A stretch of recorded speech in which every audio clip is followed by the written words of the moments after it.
Hi everybody. Welcome. Hi everybody. Welcome to the comic arts workshop. We've been doing Wait. Hold up. You want us to mute or no? don't worry about it Okay. because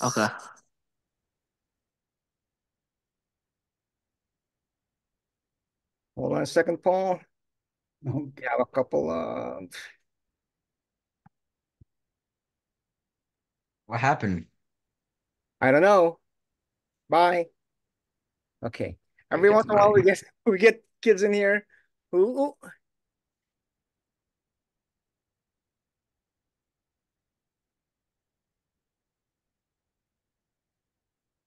there you go. Okay, much better.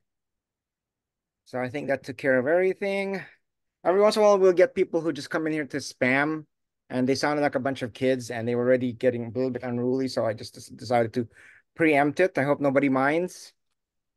Nope, I'm all for the destruction of spammers. So There you go. Okay, here we go. Let's see. Let me hit record, and we'll get started. Hey, Jonah. Hello, Adriano. Let's see. Where's the record button? I am the host. it already says recording. Oh, it does. Okay. So, anyways, everybody, welcome to the Comic Arts Workshop. We've been doing this since 2017. And we try to have a event once a month. Sometimes it's a guest, sometimes it's something else. But tonight we are very honored to have with us Paul Kupperberg, a guy who I've been reading since I was a kid.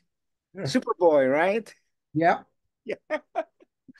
So, anyways, Paul is unique in the sense that, well, is that he was one of those guys who came in to comics being a fan already prior to the Silver Age. I think it was the silver or the Bronze Age. Prior to that, most of the comic creators were part of a first generation of creators. A lot of them were planning to do something else, like write real books or do real illustration, but they ended up in comics. But then you had a generation of people who came in after them who wanted to do comics No. and who grew up on comics. So they were coming from a completely different perspective, and Paul's one of those guys. I think Elliot Magan was one of them, another one, and Elliot was one of those. It really started in the first guys who kind of started to break in there were in the mid '60s were E. Nelson Bridwell and Roy Thomas. And Neil Adams.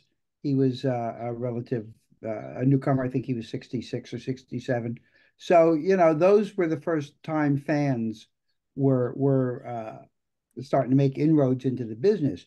There was always a lot of resistance to it because, most editors thought that fans were just, silly kids who should grow up and stop reading this stuff except for Julie Schwartz, who took the fans seriously. He took guys like Roy Thomas and Dr. Jerry Bales, who was one of the founders of modern comic fandom. Uh, he took it seriously, but most of the other editors were like really couldn't be bothered. It took a so was it while. Julie who brought you guys in? Julie was the first one who opened. Mort Weisinger originally hired Roy Thomas Uh-huh. to be his assistant editor. Roy got there, and after 2 weeks, well, long before 2 weeks, realized how horrible Mort was to work for, and went over to Marvel and got hired, which was to his advantage. You know, when he left, Mort reached out to Nelson Bridwell and brought him in. And Roy was much better off at Marvel than at DC.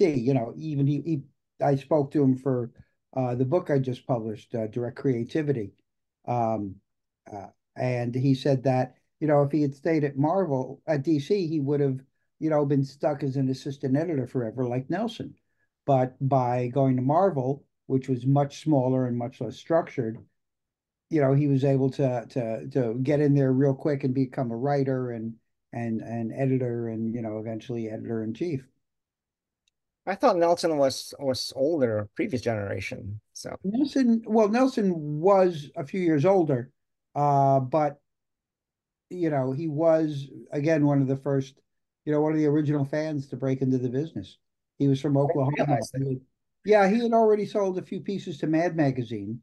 In fact, there's a classic Mad cartoon, scenes we'd like to see on TV, which is the Lone Ranger and Tonto being chased by this whole horde of Native Americans. They get to the edge of a cliff and Lone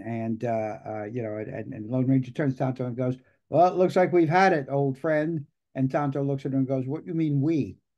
So I think I remember that. yeah, and that was Nelson. He was a very funny man. He also later created the Inferior Five and the Maniacs at DC. Didn't he put together the from the 30s to the 70s books? Yeah, yeah, he did those. He also, once he got there, he took over putting together the DC, the annuals, the 80-page giants, and all those things. He was largely responsible for picking that material because he had an encyclopedic mind for everything from comics to the Bible to history to he was a very smart man. Um, but Hey, yeah, I have a side question for you. sure. It's sorry guys, we're completely going off track here. We haven't even started on the actual questions that I sent Paul earlier, but I just gotta know. Now, I grew up in the Philippines, and we had local publisher reprint all the Marvel and DC comics from the Right. 70s, right? And these were not knockoffs. I was talking to Roger before, and he said that they had to have the film if they were looking that good. So are you aware of what kind of a licensing deal they had? Because I don't know exactly what deal. I know there was a deal. I mean, DC licensed. Is Roger here, by the way? Or yeah, is it? Roger's right there. Hey, Roger, how you Yeah, doing? I'm right here. Hey, Hey, good, hello. good, good to see your picture. Should have Zoom. But yeah, I'm not aware exactly of what the deal was, but again, they licensed all over the world, and they even at times created brand new material for markets that weren't getting enough. In the early '80s, I think like 9 out of 21 48-page graphic novels for the European publisher IHAPA. And Out of those 21 graphic novels, I think maybe, 6 or 8 of them were reprinted in this country. So, the foreign market was very, very active and very important, and it kept Milt Snap'n busy. So, Okay. I'll keep hunting for that answer. But anyways, let's get started on the actual official questions, which I should actually pull up. So, Paul, why don't you tell us about what you're currently doing in the industry? I guess you'd best describe me as elder statesman, or old fart, if you prefer. Um, the I don't write much comics anymore. I just started writing a rather lengthy graphic novel for the educational market. So I still keep my hands in it, but I don't really work for the publishers anymore. I don't think anybody there knows who I am, except in the reprint department, because they sometimes get in touch with me to write introductions or forewords or Hmm. just to pay me for the stuff of mine that they reprint. Well, yeah, it seems like the turnover seems to be pretty I wouldn't say rapid, but I mean, I guess it does happen. Yeah, look, I can't really complain.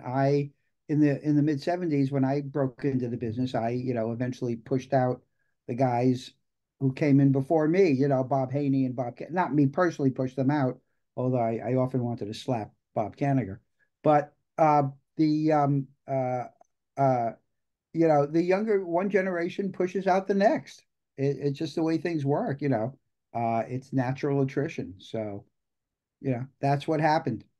But I had a good career. I started in 1975. I worked at DC until 2006. Uh, so that's not a bad stretch. Yeah, that's a pretty good stretch. Yeah. And they say that it's hard to break into, it's even harder to stay in it. So, Well, yeah, yeah. I mean, I look back at it now, and it's like it seemed it seems in retrospect, remarkably easy, the route. I don't think you can't possibly duplicate the route that I took, or someone like, Paul Levitz, or David Michelini or whatever, Yeah, yeah. they say when somebody just figures out a new route to break in, it gets closed off right away.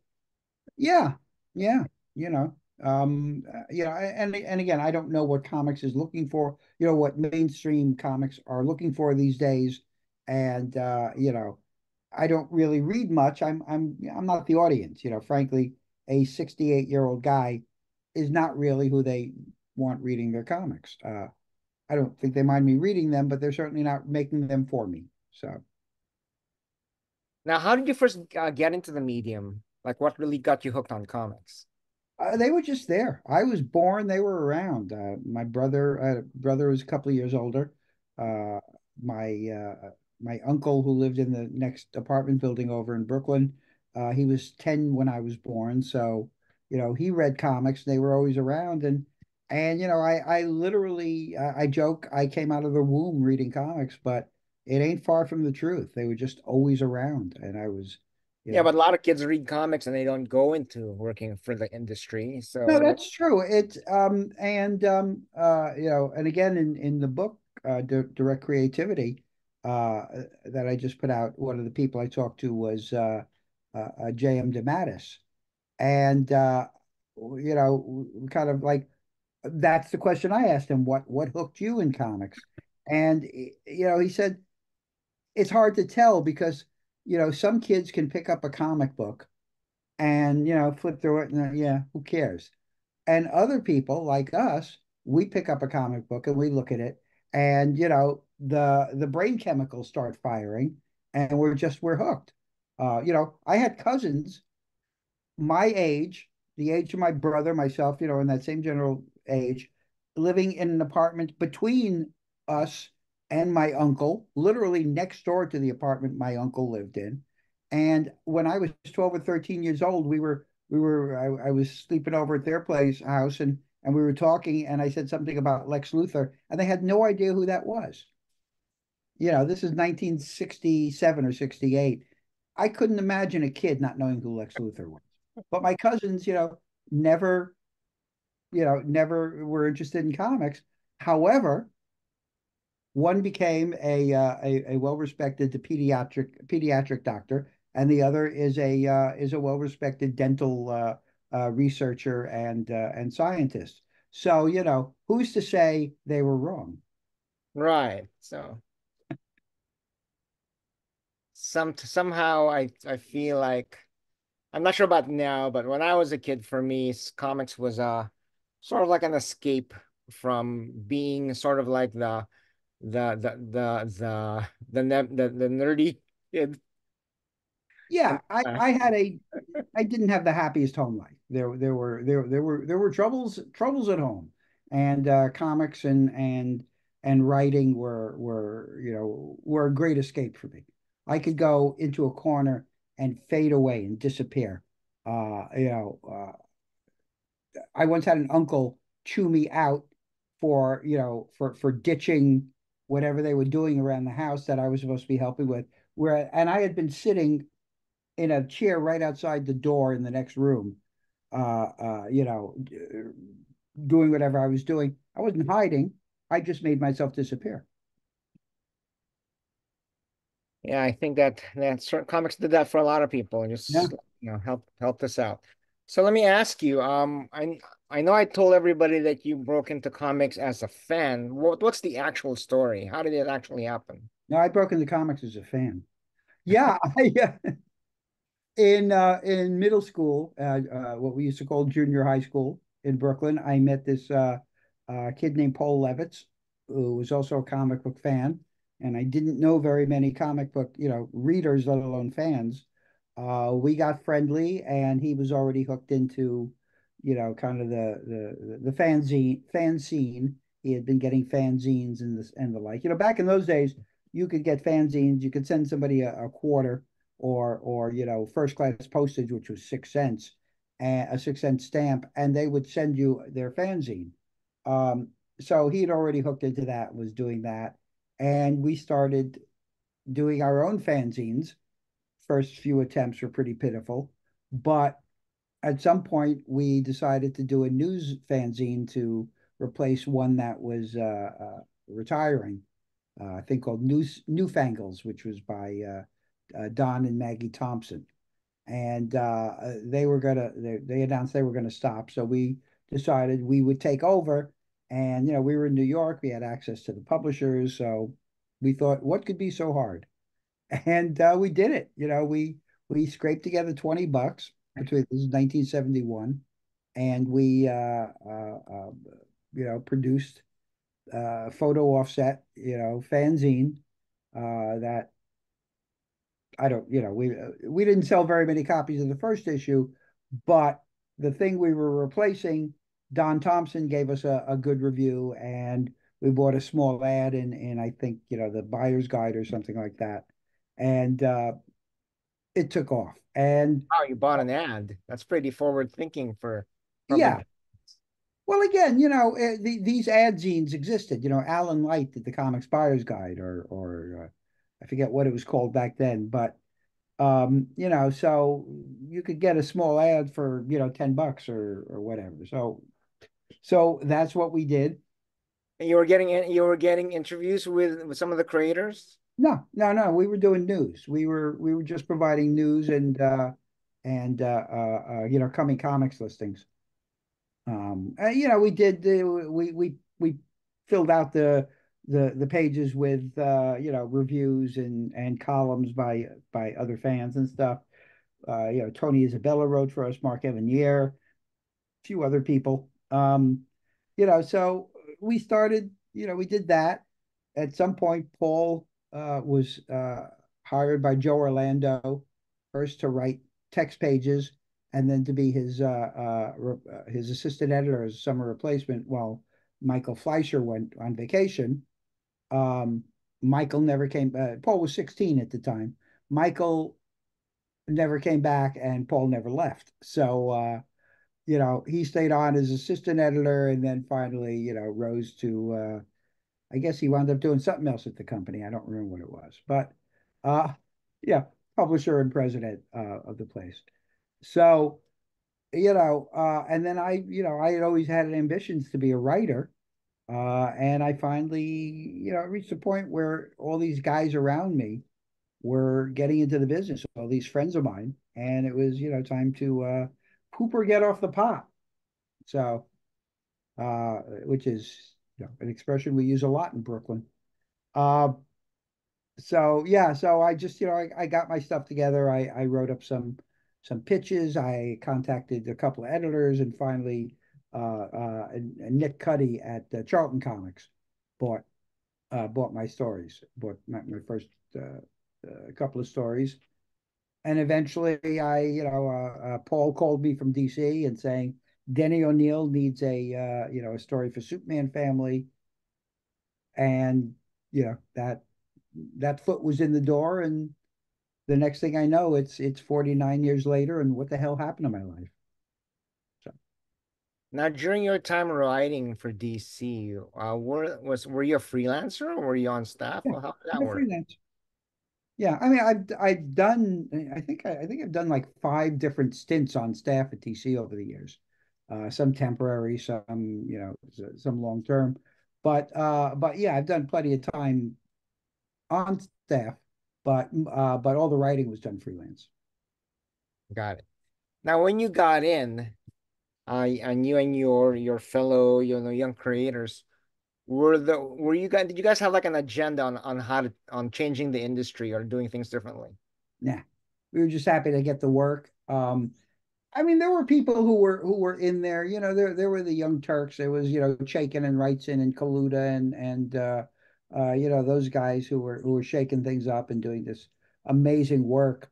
But most of us were kind of like journeymen. We not even we were apprentices. The one guy who came into the business, I think knowing intuitively how to write was Marty Pasco. We were about the same age. He was a year or so ahead of me getting into the business, but he was 10 years ahead of me as a writer.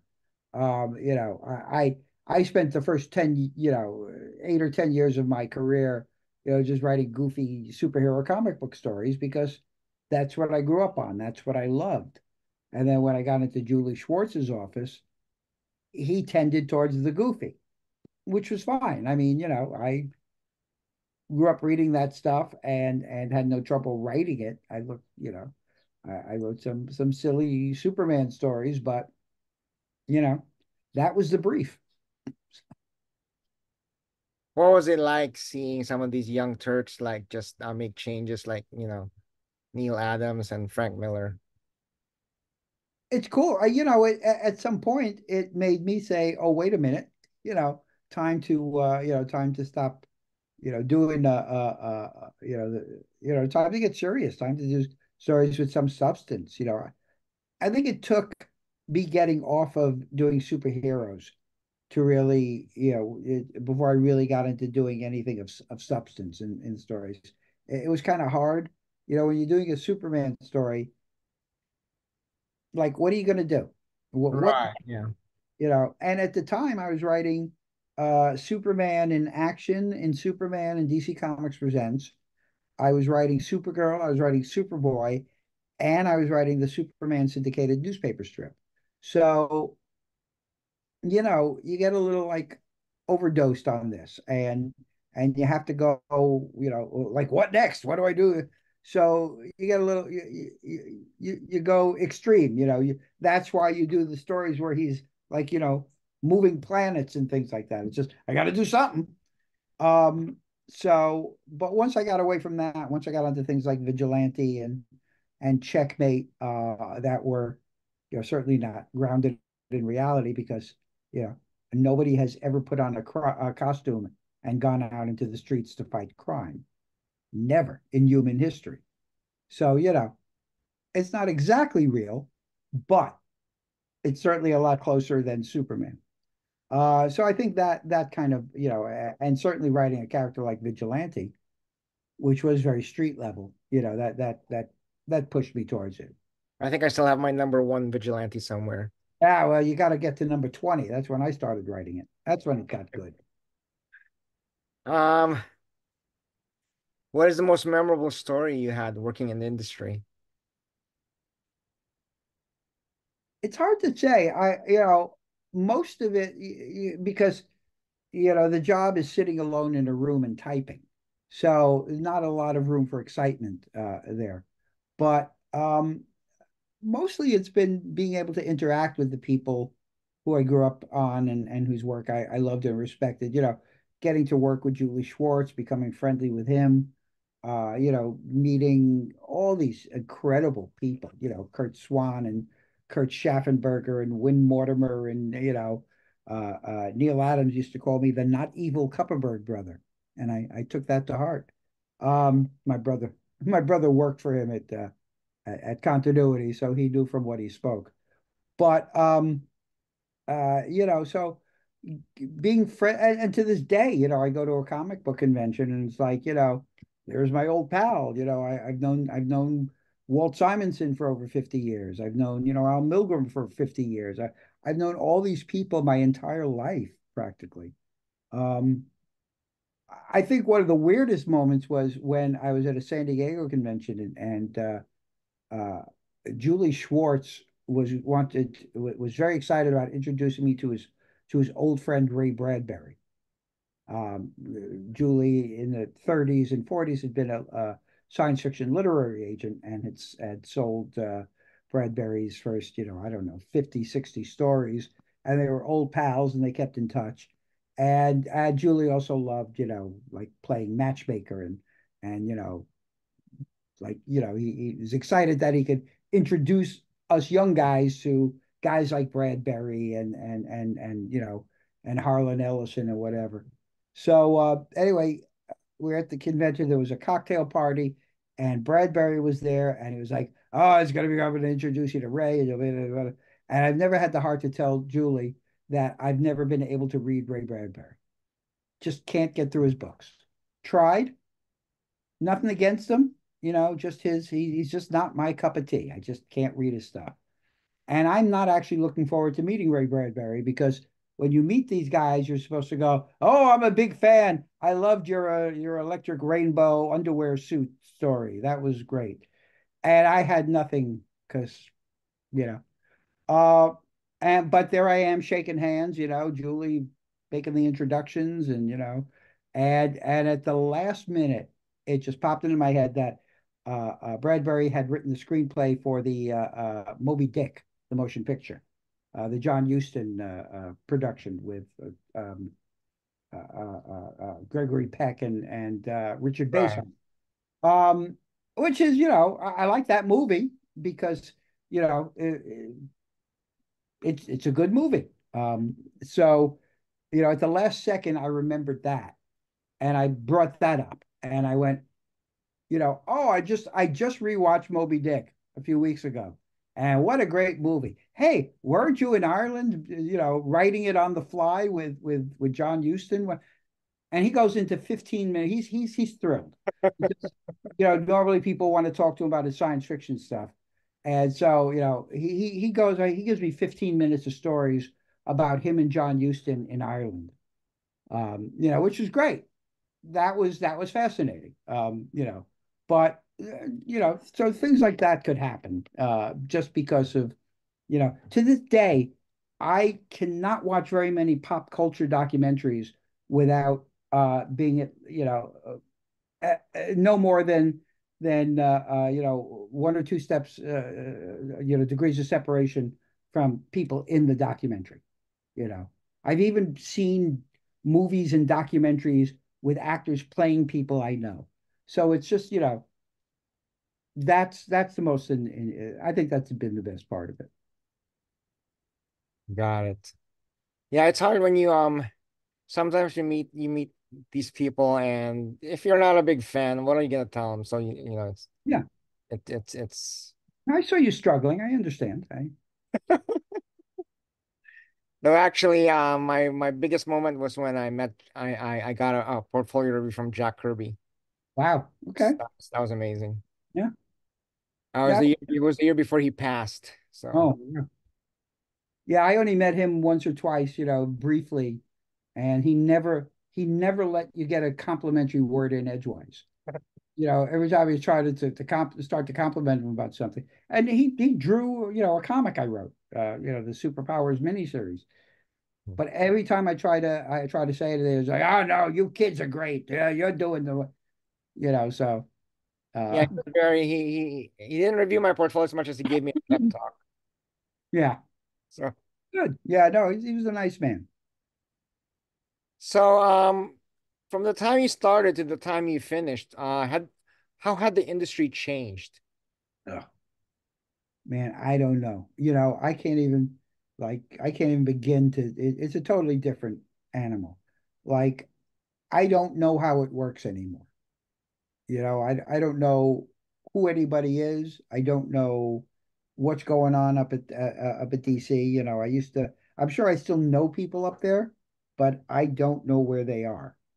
Mhm. Uh, But for, um, what about the time when you left? How had it changed from the time you started from the time you left? oh, sure, sure. Listen, when I started, DC was still a mom and pop shop. It was 35 people in the office. You could get something approved by sticking your head in a door and saying, "Hey, can I do this?" As like, sure, do that comic book. It was just very loose, very informal. Um, I mean, not compared to Marvel, of course, but it was still, yeah, it was a family company. And uh, it always had that feeling. I always felt like it was family. And I felt that way, frankly, straight through until, until Paul left. And I knew once Paul Levitz retired that, the DC I knew was now gone. I could have predicted the move to LA at that moment. And I did predict the move to LA at that moment. You just weren't listening. But it's I don't know the place anymore. You know, I don't feel like yeah, I certainly don't belong there anymore. Now, from the I guess from the very beginning, in the 60s and 70s, the comic books remained primarily for kids, but towards the 90s and beginning of the next century, it seemed like the comic books that DC and Marvel were putting out were more geared towards older readers, Yeah, right?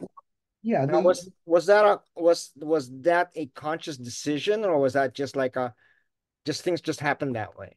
I think that's the evolution. I think that they were just, following the age of the readership. In 1965, the average readers, the philosophy back in those days was, kids read comics for, 4 or 5 years from the age of 8 to 13.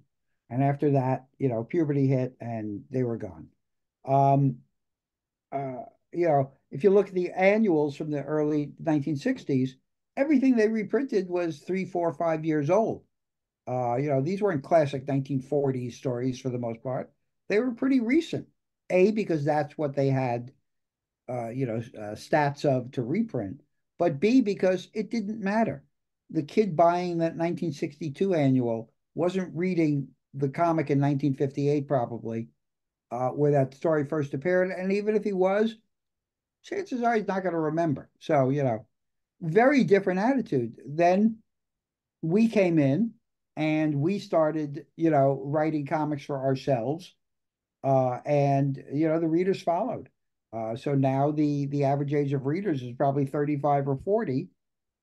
So, you're not going to do kids comics anymore because these older readers want, more mature material. Now, did you feel that the switch to the direct market had a change in the readership? Yeah, interesting. In another book of interviews I did, the Direct Conversations, where I was talking to the people I got into the business with in the mid '70s.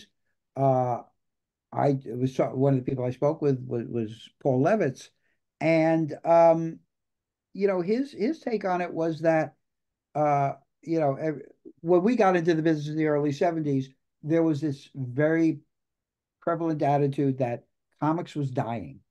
You know, guys. Oh no, no, no kidding. Comics have been dying since I remember. Um, and guys like Simonson and Chaikin, they thought, well, we'll get in for the last few years and then we'll move on to, to other forms of illustration or art. Um, and but comics survived. And but Paul's argument is that comics have really died several times over the years and have been reborn. We're currently, but each stage was necessary to get to where we are today. There was it was newsstand distribution back in the old days, and then that was supplanted by the direct market, which also added to the to the aging of the population because little a 10-year-old can't necessarily get to a comic shop to get his fix, and candy stores and newsstands and all that stopped carrying comics.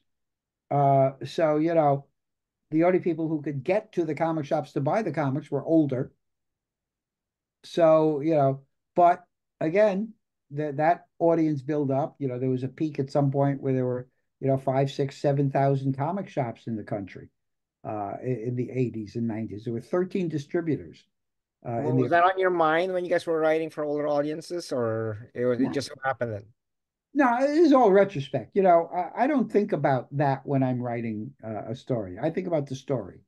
I don't think about who I'm writing it for. I know. I kind of into it. It's people say, where do you get your ideas? And well, I have a subscription service out of Albuquerque.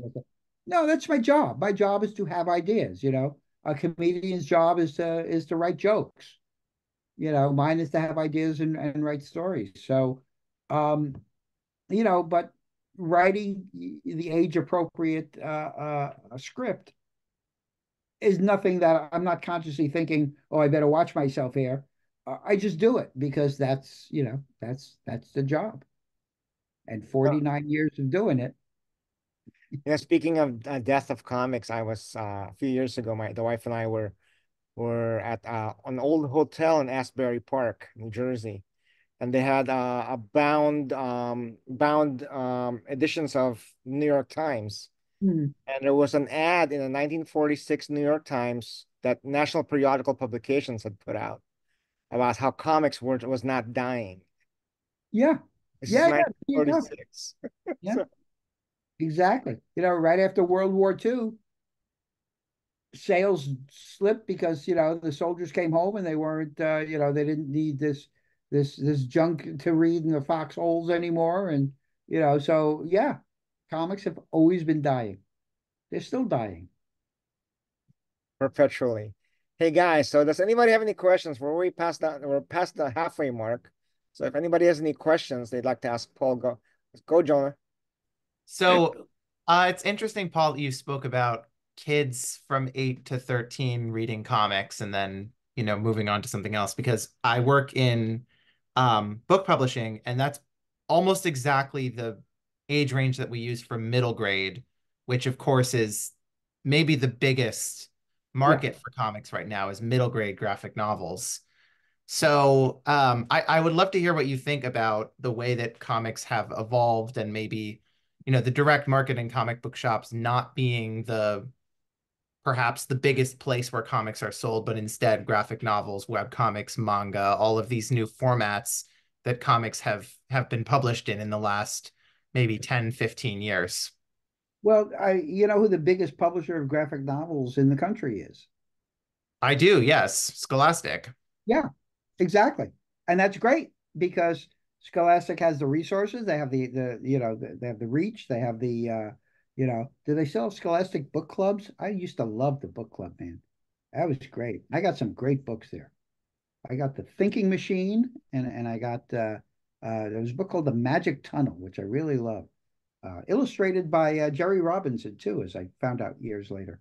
But anyway, yes, I think that the I look at things like Diary of a Wimpy Kid. Uh, you know, 300 million copies of that thing. That's insane. How great is that? I mean, the format, the form has infinite potential. The only thing restricting it is people's perception of it. I think there's probably still a lot of people who think it's garbage. And people, but people aren't reading comics. You meet people and they tell me I'm a big comic book fan. Oh, what do you read? I go, well, I don't read the comics, but I see all the movies. Well, then you're a movie fan. You know, uh, it's different things. So I think whatever it takes. Comic books are not the sole property of DC and Marvel, superheroes, Superman and Spider-Man. They are everything, and there are people out there doing insane. I'm looking for my friend Rick Parker, who is a letterer for Marvel. He also did the Beavis and Butthead comic book. Um, he's got a graphic novel coming out about his being a draftee in the 1960s. And I'm just looking forward to this story because he's a talented creator and he's doing something, that's interesting. It's a story I want to read, because hey, yeah, there, but for the grace of the lottery, that could have been me. Do you still read graphic novels, Paul? I don't really read much comics format stuff anymore. It's just, I've been reading it again a All your life. long time. And mainstream comics don't really, superhero mainstream stuff doesn't really interest me much. I will pick up, a graphic novel. I will pick up stuff by friends of mine. I'm looking forward to picking up the Superman Lost series that Christopher Priest wrote recently for DC. He's an insanely talented writer, just looking forward to see what he did with the character. Anybody else have any questions? Guys? Oh, come on. Don't be shy. Okay, I have more. I'm here as a respectful fanboy. I live in Italy, and the market is totally different. So being here just to listen to Paul, and now here is 2 in the morning, so I also wake up precisely to listen to him. But no particular question. No. I apologize about that. Yeah. And Roger's not allowed to talk to me. And Yeah, Rogers, no questions for you, buddy. Yeah, okay. Well, there you go. Where's my check? Where's my check? Give me my check. It's in the mail. I put Oh, a okay. stamp on it, I swear. You licked the stamp yourself. Stamp? What's a stamp, by the way? I don't know. I don't know. so here's another question. Do you still have a project that you want to put out there? Something you want to work on, even if it's not licensed, something licensed. No, there's a bunch of Marvel characters I think it would be interesting to write because I never really worked on anything for Marvel. But yeah, not necessarily the characters in their current incarnations. I'd rather do like Paul Levitt's got to write that Avengers series recently for Marvel, his first writing for Marvel, and he got to play with the characters in earlier incarnations. That I'd like to do the classic versions of the characters. I frankly, like I look at these guys and go, well, that's not the real Captain America. You know, that's not the real Superman. Come on, you can't fool me. So I think a lot of fans are this. I feel the same way. They really prefer the old versions. Well, it's interesting. A few years ago, John Byrne and I were talking, and we were bitching and moaning about the state of Superman, and we were talking about how they messed up our Superman. Look what they did to our character. And at some point, I had to stop and say, you know, our Superman, isn't the real Superman either. It's just our Superman. The only real Superman was the one that Jerry Siegel and Joe Shuster did. Everything after that is somebody else's interpretations layered upon layer upon layer of Superman or whatever the character is. So, these characters are going to change, they're going to evolve. The guy I wrote in the early 1980s was very different than, the guy who first appeared in Action Comics #1. So, you know, continues to evolve. And the beautiful thing about that is no matter how they change it, no matter what they do to these characters in the movies, that stuff still exists. Stuff I like is still right back there on the shelf, and I can take it down and read it anytime I want. Have you noticed that they're beginning to reprint those old Bronze Age issues again? Oh yeah, yeah. Yeah, so They reprinted my Doom Patrol run uh recently, a big omnibus, and I wrote an introduction last year or the year before for a big House of Mystery omnibus. no, I'm Uh, not talking about omnibuses or trades. I'm talking about they're just reprinting the old periodical magazine the floppies. oh, those individual, yeah, the Yeah. replicas. Yeah, no, I love those. Yeah. Yeah, those I still pick up. Which I'm surprised that they haven't been doing it sooner because they already own it, right? It's Oh, like sure. Sure. I you mean, know, and those stories are like great for kids, for the younger kids. So yeah, although probably all the guys buying it are, putting them in Mylar bags immediately, like, don't touch it. you went into industry back in the 70s. You went through the 80s and 90s, and you left in the 2000. Uh, do you think you have any? Can you make any prognostications about where the industry will be headed from here on? No, I mean, I never could have guessed it would be where it is today. I never could have guessed that entertainment in general would be where it is today. Uh, you know, unless it all comes down to the technology, doesn't it? In 1980, I was working on a video action magazine, and we were all, this was all focused on the brand new home video market, the Mhm. VCR, and they had just the smoke, the beta and VHS smoke was just started to settle. And, we were looking at the state of the art. What's going to get better? Oh, well, okay, there's laser discs and then there's DVDs and then there's CD. So, my example has always been the personal computer. Not always, because we haven't had personal computers, always, but just recently. But my example is the personal computer. You look everywhere in science fiction, pre-1960, pre-1965. Nobody predicted personal computers. There were plenty of computers around, but everything was a mainframe and everything had a terminal. Star Trek didn't have personal computers. They had flip phones, but they didn't have personal computers. They had a mainframe, with terminals at these stations. Isaac Asimov, who predicted, everything, he never predicted personal computers. So who knows what's coming next that we have no clue that is going to change everything. And you can be sure that whatever that medium is to deliver content, porn is going to be the first adapt.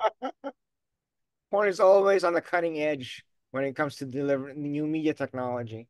With the video magazine, we were, again, 1980, so we were very early. I think we were the second video magazine on the stands. Three-quarters of our advertising was porn because that's all that there was. Absolutely, absolutely. Gosh, there was something I wanted to bring up and now I can't remember. Kupperberg, I do have a question for you. So Sure. what's your favorite age? Silver, golden, Paul Kupperberg age, whatever. Oh, I'm a Silver Age baby. 1960s, man, solid 1960s, man. Best era ever for comics, as far as I'm concerned. It was all the stuff. I still, people post covers from that time online. It's like, yeah, that was a great comic book. Love that stuff. It's something that I noticed that they don't do today, which I thought was a really effective way to sell comics back then, was having a really intriguing scene on the cover with word bubbles. It made you want to find out what was going to happen next. And they don't do Yeah. that anymore. Today, the comic book covers are very artsy, they're very pretty, but they don't hook you into buying the comic. Yeah. I remember there were comics two off the top of my head. There was a Batman detective number 324 or 5 or something, just before the new look came in, the Infantino Yeah. new look stuff. Uh, it was a giant robot head filling the cover, and inside these big eyes are you can see Batman on one side, Robin on the other, and through these eye windows, you can see the head is filling with gas, and they're on their hands and knees and they're choking. And it's like, the voice, the word balloon is, you're doomed now, prisoners of the giant robot brain. I jumped for the freaking newsstand to get that comic. I literally could not give them my 12 cents fast enough when I saw that comic. Uh, you know, I don't think there's any poster shot, no matter how pretty, unless it's, one of these, overly sexualized pieces that, but, you know, and then there was a Neil Adams cover. It was actually Neil's first cover for DC. It's an Action Comics. I have a copy of it that Neil signed for me. It's this Superman's holding this costumed villain by the handcuffed costume villain by the costume front, and in the foreground is this kid in motorcycle leathers punching the Washington Monument, and threatening Superman to let go of his father, or he'll be next. And it's the son of the Annihilator. Neil's first cover. I can tell you where I was when I saw it.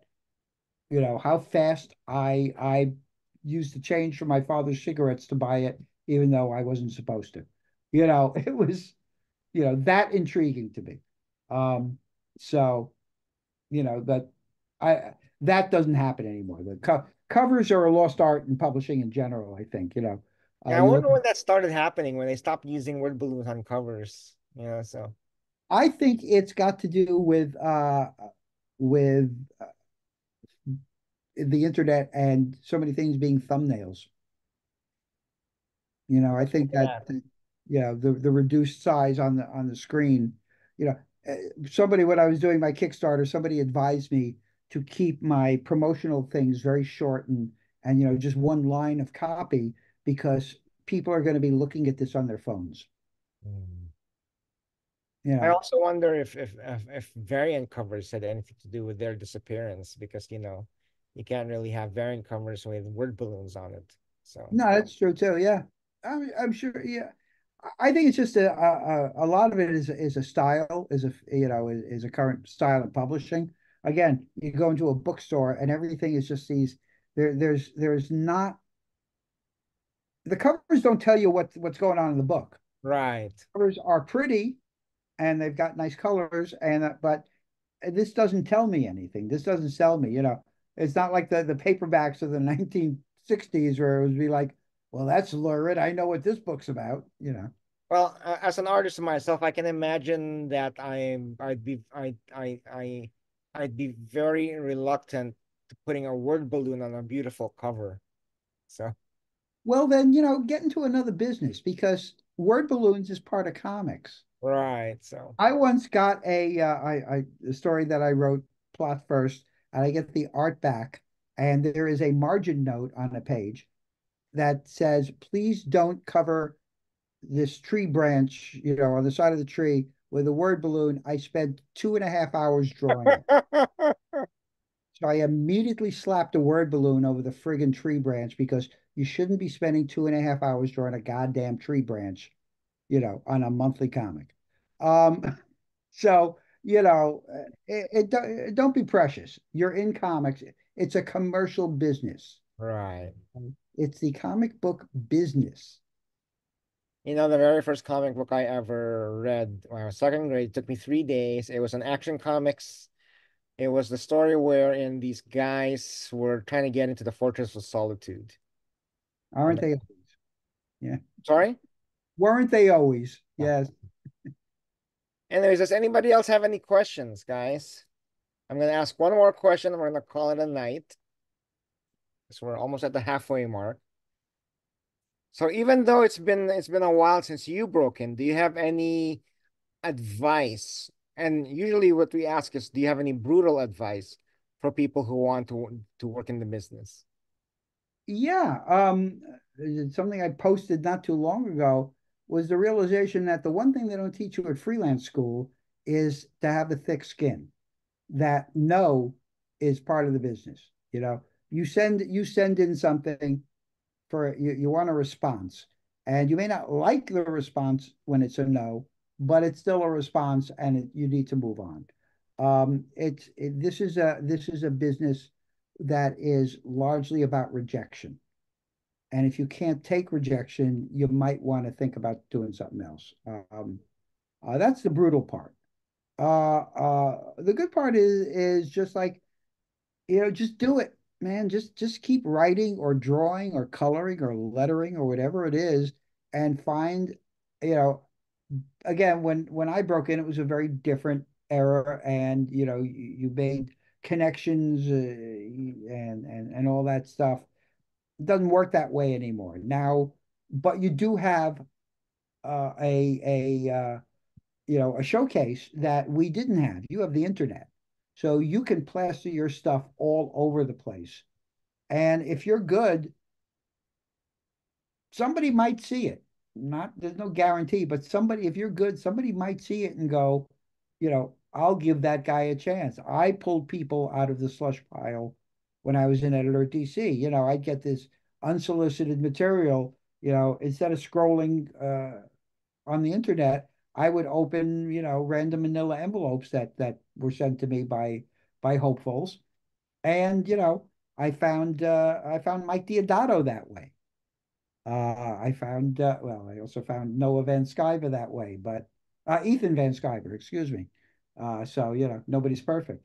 But, um, you know, if you're good, you'll get noticed, hopefully. Yeah, I've got a nice rejection letter from Neil Posner. Yeah. Oh, Neil. Yeah. Well, that's it. I kept, I had it was form letter because, Right. Yeah. you have to. But I never, I would never write somebody and tell them to screw off, stop bothering us. Uh, it would always be like, this isn't what we're looking for. If I thought there was potential, I would say, keep trying, give us a try again in 6 months or a year. And if not, then I would, just be like, thank you for showing us your stuff. Good luck in the future. Um, you know, but no, I would never be mean to somebody. Now, you mentioned that we now have the internet and everybody can plaster their work all over the place. What do you think of because I remember in the 90s, I mean, you really had to fork out some money if you wanted to self-publish a comic. Now it's like it's so easy. Everybody's self-publishing comics nowadays. Yeah. So what do you think of being put out there? Like everything else, Sturgeon's law applies, as much today as it ever did. 95% of everything is crap. So, you know, it's all a Really matter of dating you okay, 90, I'll take 95. yeah, yeah, no, that's a good day for me. Uh, so you know, Now you mentioned that you had just written something. Is there a book you want to plug? yes, in fact, this just came out within the last week or so. It's direct creativity. Here, I'll do it this way. I like Uh, the Da Vinci hand on you. and I speak to 18 different creators about the creators and creations that inspired them. I talked to DG Chichester, Jerry Conway, J.M. DeMattis, Mark Guggenheim, Joe Illich, Tom King, Mark Millar, Mike Avon Oming, Chuck Patton, Christopher Priest, Roy Thomas, and Mark Wade, among others. Now, where can Um, we get a copy? it's available on Amazon.com or direct from me at paulkupperberg.net. And this is the third book I've done of interviews.